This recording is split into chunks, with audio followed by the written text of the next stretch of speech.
こんにちは、アカデミアの富代です。今日はサロンポピュラーベーシック63になります。今回は NHK 朝ドラのヒロイン、川江イリナさんなど多くの芸能人に人気の外羽根ショートボブをカットします。今の外羽根ボブと以前の外羽根ボブの違いは、以前の外羽根ボブは自分で洗ってドライヤーで乾かすだけで外羽根になるようにカットしていました。今のサロンスタイルの外羽根ボブの特徴は、外羽根もできるし内巻きにもでき、いろいろアレンジしやすい点になります。また現在外羽根ボブの最大の特徴は、お客様がアイロン等を使ってセットした場合も綺麗な外羽根になるようにカットすることです。そこが大きな違いのポイントになります。以前のカット方法が進化したのは、ストレートアイロン等を使って自分で綺麗にヘアアレンジできるようになったことでしょう。個性を大切にし、多様性のあるヘアスタイルが求められることで進化してきました。長さや前髪のアレンジで多くの年代層に取り入れられることができ、シンプルでいろいろな変化ができる点がお客様に定番として人気があるのでしょう。長めの切りっぱなし外羽根ボブも動画で出していますので、そちらもご覧ください。カット方法は同じでも、長さや前髪が変わることで雰囲気がかなり変わります。このチャンネルは世界各国の言語で見ることができます。YouTube の翻訳機能を使いご覧いただけます。では、外羽根ショートボブのカット方法を紹介します。はじめに図解を見ていただき、理解した上でカットしていきましょう。今の外羽根ボブの最大の特徴を説明します。図解の A のようにワンレングスにカットした場合、図解で表すとこのような状態になります。ビーズのように外羽根にセットした場合、外側の髪は大きくカールされ、内側の髪が下側から出てきて綺麗に見えません。またワンレングスにカットしただけだと、頭が横に傾くだけで内側の髪が外に出てきてしまいます。外羽根にセットした場合に綺麗に見えるようにするには、ではどうすれば良いのでしょう。ブロックごとに内側が短くなるようにカットすることがポイントになります。この図のように内側と外側の差をつけることが大切になります。ビーズの赤い毛束、特に三つ襟部分の髪が一番多い部分になります。この部分を一番短く、次のブロックを約1センチ長くカットして、また次のブロックを1センチずつ長くカットしていくことがポイントになります。フロントサイド方向に近づくにつれて内側の髪が少なくなります。それらのことを考えて内側が短くなるようにカットしていきます。仕上がりイメージは A 図になります。このようにカットすることで、仕上げた時に内側の髪が下支えをして動いても綺麗な外巻きになります。このことがポイントになります。図解上で理解した上で実際にカット動画をご覧ください。ではワンレングスの外羽根ボブをカットしたいと思います。今回は短めの外羽根ショートボブをカットします。今いろいろな芸能人にも人気の外羽根ショートボブです。今回はウェットカットで行います。もちろんドライカットからでも構いません。まず前頭部と後頭部を分けます。トップに櫛を置いて頂点を探し、そこの起点から耳の付け根の後ろあたりに分け取ります。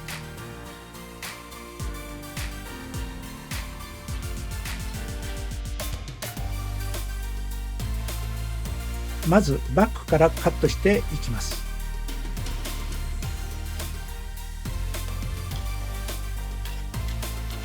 バックセンターで分けて、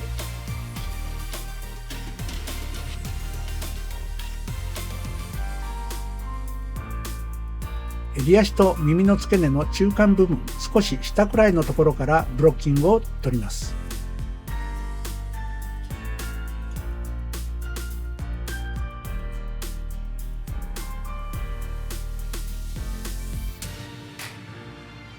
頭も少し前に倒し、内側が短く上側が長くカットできるようにします。第1ブロックは3等分に分けてカットします。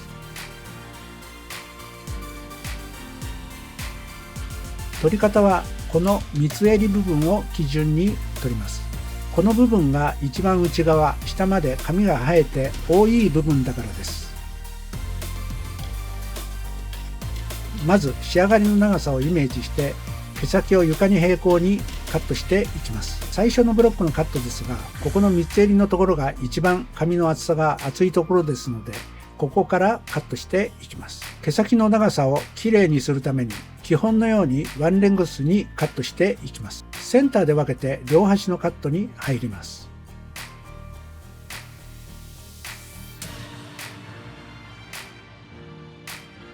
ウェットカット後ドライでカットした方が初めは無難です。反対側も同じようにカットしていきます。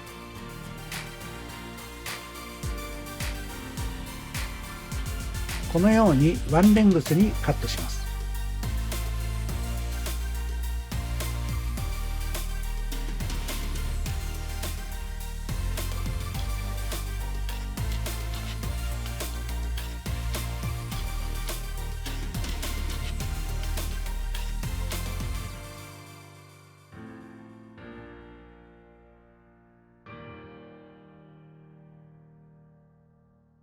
次のセクションは耳の付け根の少し上あたりからブロッキングを取ります。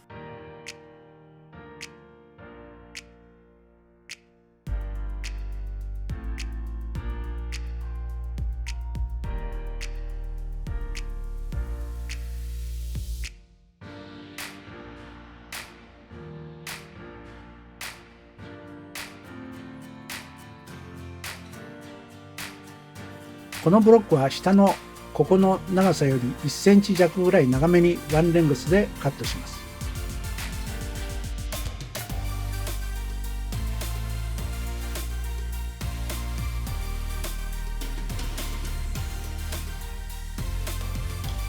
両端も同じように下のガイドより1センチ長めにカットします。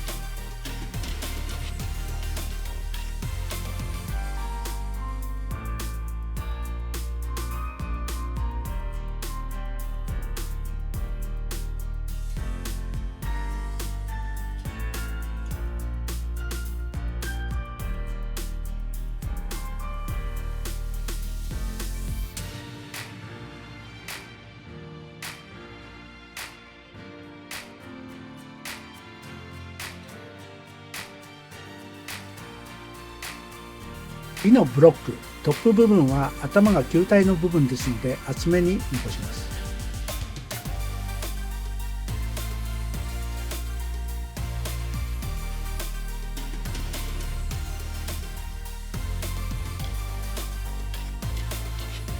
同じようにワンレングスで1センチぐらい長めにカットしていきます。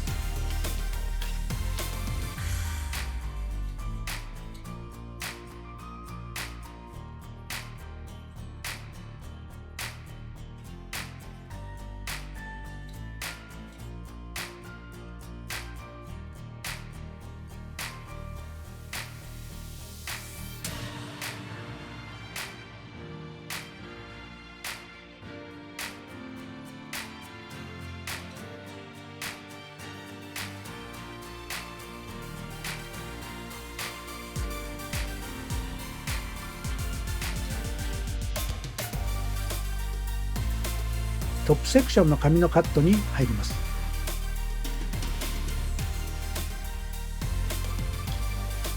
同じように1センチ長めにカットします。ウィッグの場合、根元の立ち上がりが強いので、いつもより少し長めにカットしてバランスを見ます。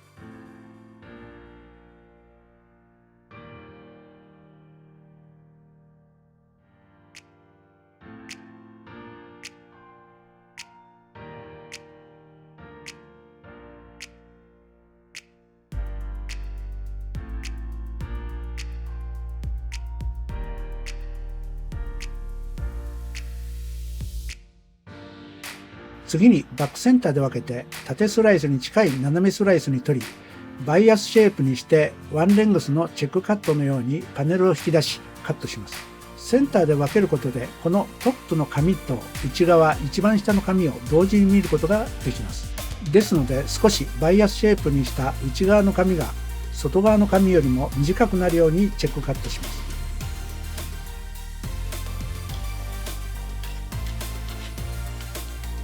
内側が短くなるようにここで調節します。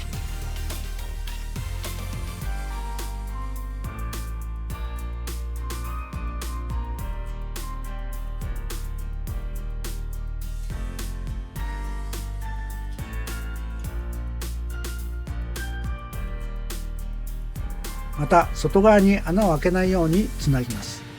次のセクションもパネルをひねりフロントサイド方向に引き、同じようにカットしていきます。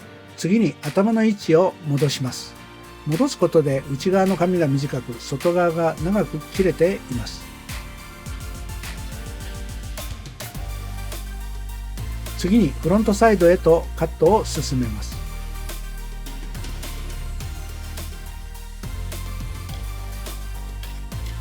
フロントサイドは内側に髪がないので、顎に沿って内に入り短く見えますので、少し前下がりにカットします。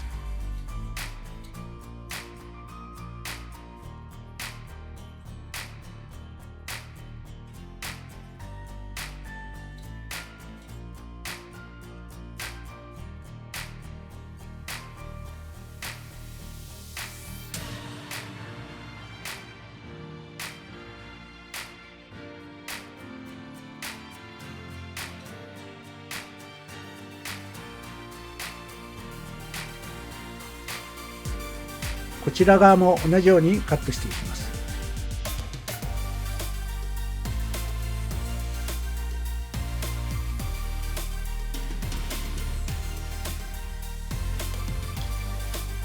ここで同じ長さかどうか確認後、修正カットします。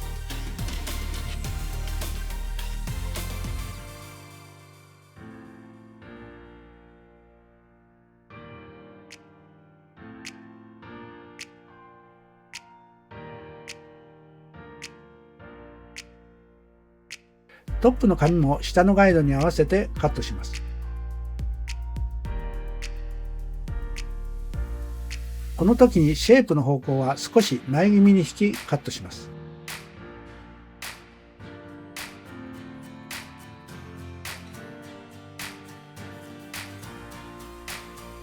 こちらサイドも同じようにカットしていきます。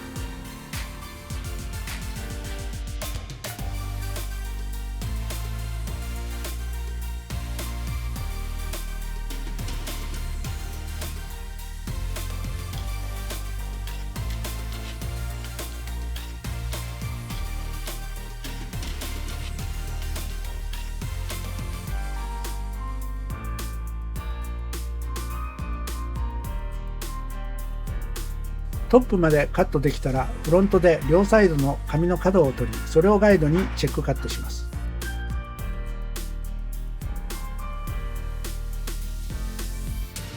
センターをガイドにチェックカットします。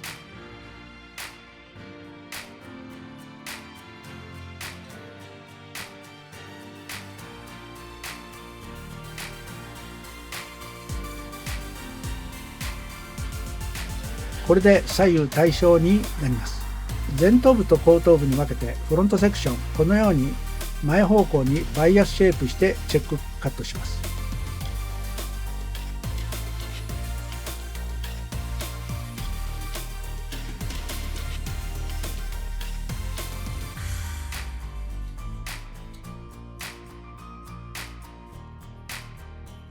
こちら側も同じようにします。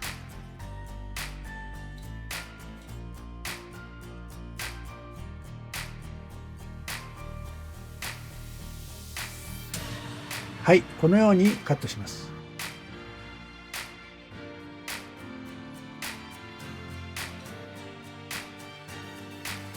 次に前髪をカットします。前髪は髪の生え方によって多めに取ったり薄く取ったりしますが、ウィッグの場合、バックと前髪生え際の長さの3分の1ぐらいのところを目安に奥行きを決めます。目尻の上がったラインを基準に両サイドの幅を決めます。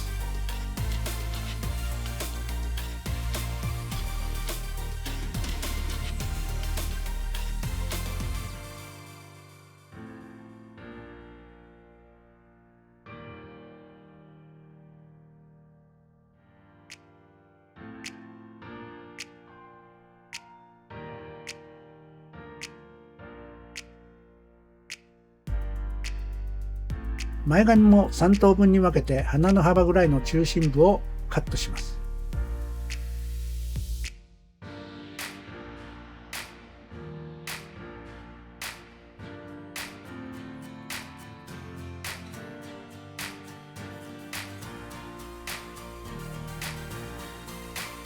両サイドはセンターをガイドに中心部に引き気味にカットします。どうしてもお客様が小顔を希望する人が多いので、ここでも顔の輪郭がきれいに見えるようにカットします。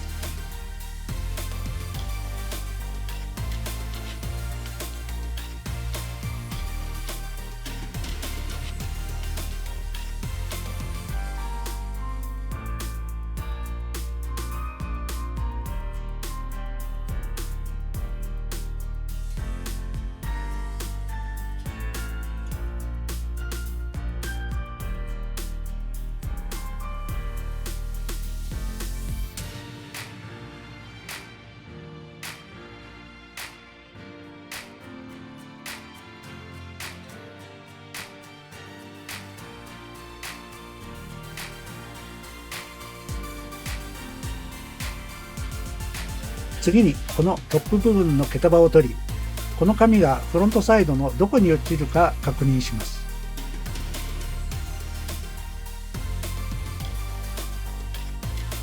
この辺から外羽にするので、この辺りから段差がつくと外羽になりやすくなります。確認後、トップにガイドを作り、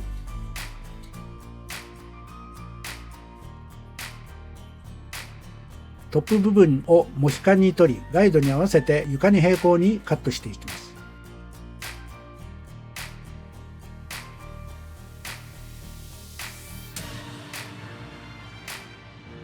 センターで分けて両サイドの毛束をセンターのガイドに合わせてカットします。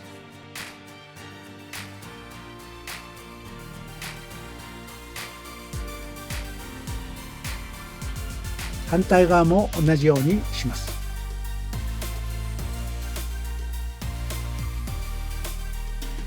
ほとんどフロントサイドに落ちた時に段差が感じないぐらいになっています。しかしこのカットで違いが仕上がりの時に出てきます。バックセンターもモヒカンに毛束を取り出し、やはり下との目安を確認後、毛先をカットします。頭皮に対して直角に引き、毛先をカットします。バックセンターで分け、縦スライスに取り、センター方向に引き、カットします。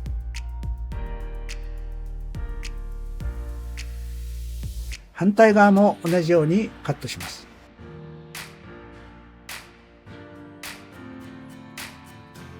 その後、放射状に取り、フロントサイドに向かって8回りをカットしていきます。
はい、ウェットカットができましたので、乾かしてからドライカットをしたいと思います。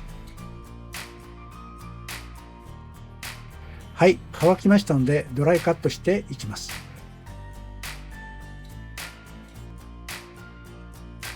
バックからドライカットしていきます。以前の動画ではドライカットで行いましたので、同時進行していきました。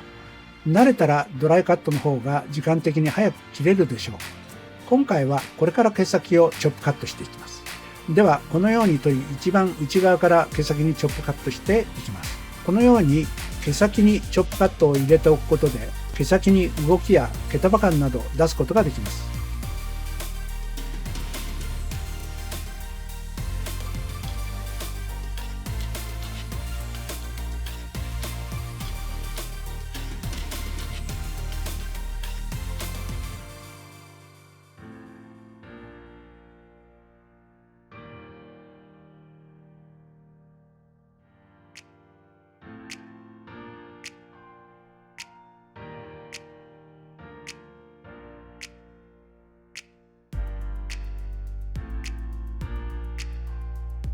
中間部もチョップカットを入れていきます。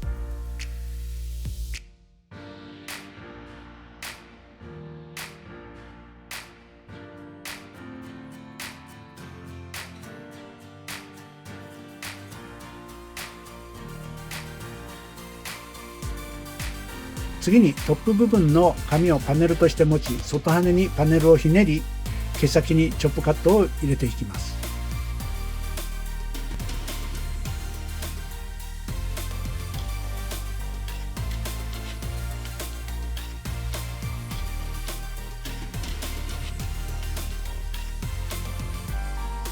これで外側毛先と下とのチョップカットが入りました。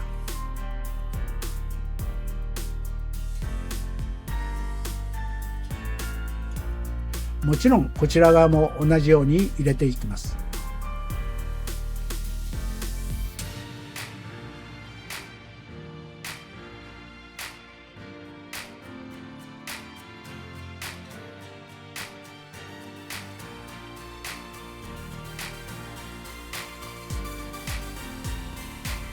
次にバックネープ部分からそぎを入れていきます。中間から毛先に向かってレイヤーにそぎを行います。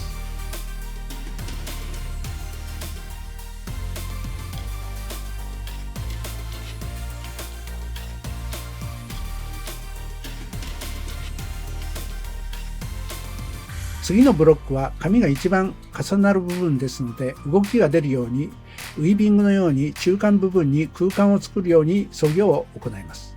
特にウィッグの場合は紙が多いので毛量調節も行いながら入れていきます。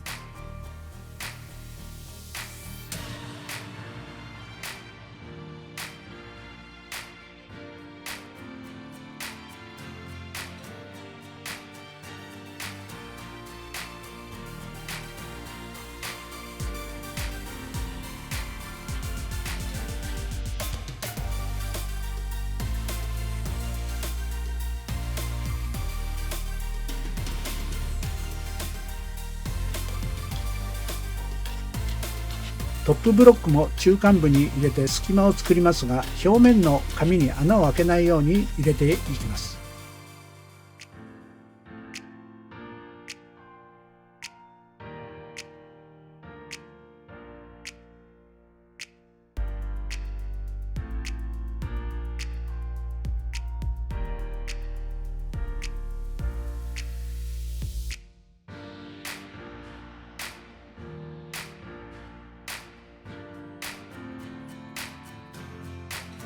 フロントサイドも同じように入れていきます。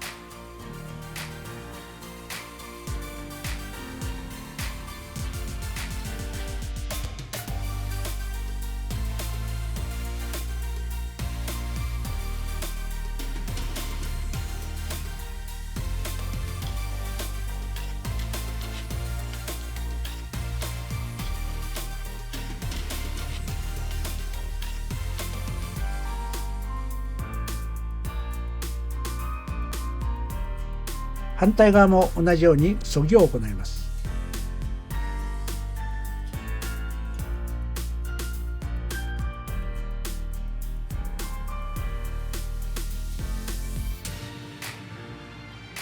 前髪部分は毛束の角度を引き上げ、毛先が薄く軽くなるように行います。前髪サイドもそぎを行います。次にフロントサイドとつながるようにそぎを行います。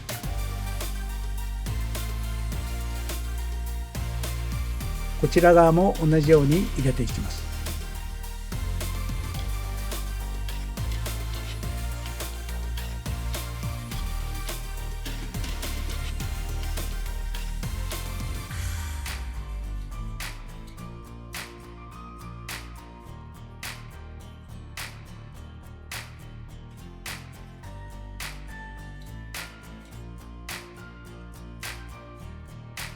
これでドライカットの終了です。横から見たところ、この切り方は普段外羽に仕上げなくても OK ですし、ストレートアイロン等を使って外羽にしたり、アイロンでウェーブをつけたり、アレンジすることがいろいろできます。ではアイロンを使って外羽にスタイリングしていきます。今回はお客様も使用しているストレートアイロンで仕上げていきます。かけ方のポイントはパネルを挟んだら頭皮近くに押さえて外羽にかけます。このように頭皮側に押し付けるような気持ちでかけていきます。次のブロックも横幅を3ブロックに分けてアイロンをかけていきます。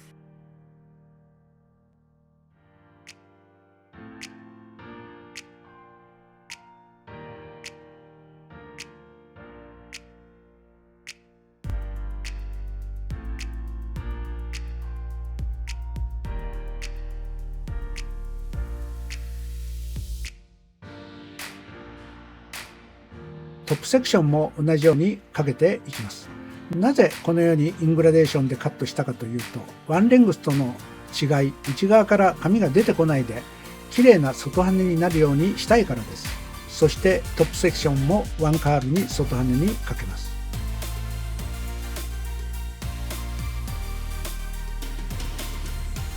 フロントサイドも内側からアイロンをかけます。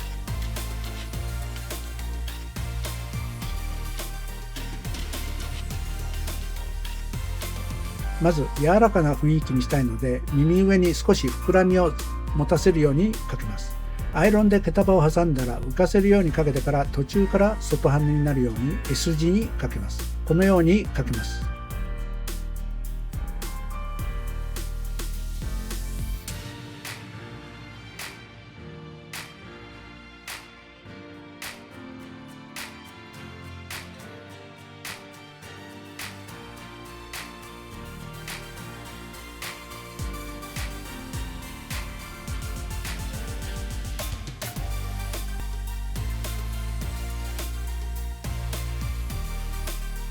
反対側も同じように浮かしてから外羽にアイロンをかけます。ここも同じようにかけていきます。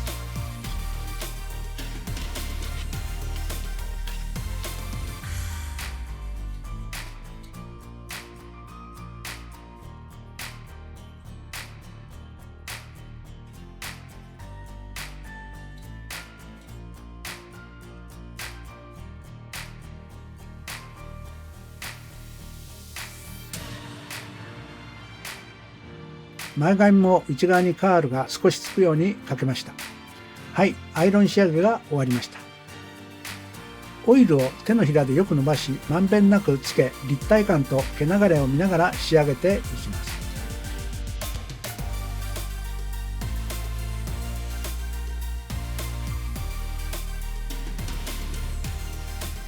後ろの方も内側から外側へと伸ばしていきます。自分の手ぐしで描き上げたようなラフな仕上げをイメージして仕上げていきますが、今回は少し硬い感じにはなりますが、綺麗にシェイプしたように仕上げてみます。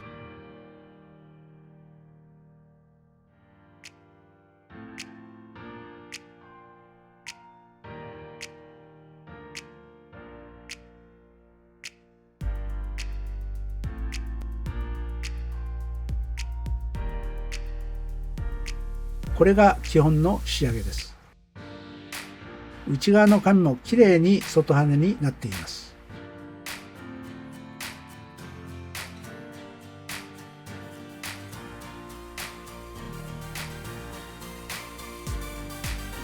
はい、仕上がりました。はい、仕上がりです。シンプルな仕上げです。はい、今回はサロンで人気の外羽ショートボブをカットしました。また洗いっぱなしの時もワンレングスのように仕上げることができます。アイロンなどでいろいろなアレンジもしやすいスタイルに仕上がっています。今サロンで受けているのはいろいろなライフスタイルによってアレンジできる点です。また前髪の長さを変化させることで多くの年代層に似合わせやすい点が以前の外羽と違って人気があるのだと思います。ぜひ試してみてください。また前髪の切り方動画もリンクを貼っておきますのでご覧ください。機会がありましたら切りっぱなし外羽ボブ長めスタイル動画もリンクを貼っておきますのでご覧ください。それでは皆さん、このチャンネルが良いと思ったらいいねボタンとチャンネル登録よろしくお願いします。また概要欄に過去動画も記載していますので、よかったらご覧ください。ご視聴ありがとうございます。さようなら。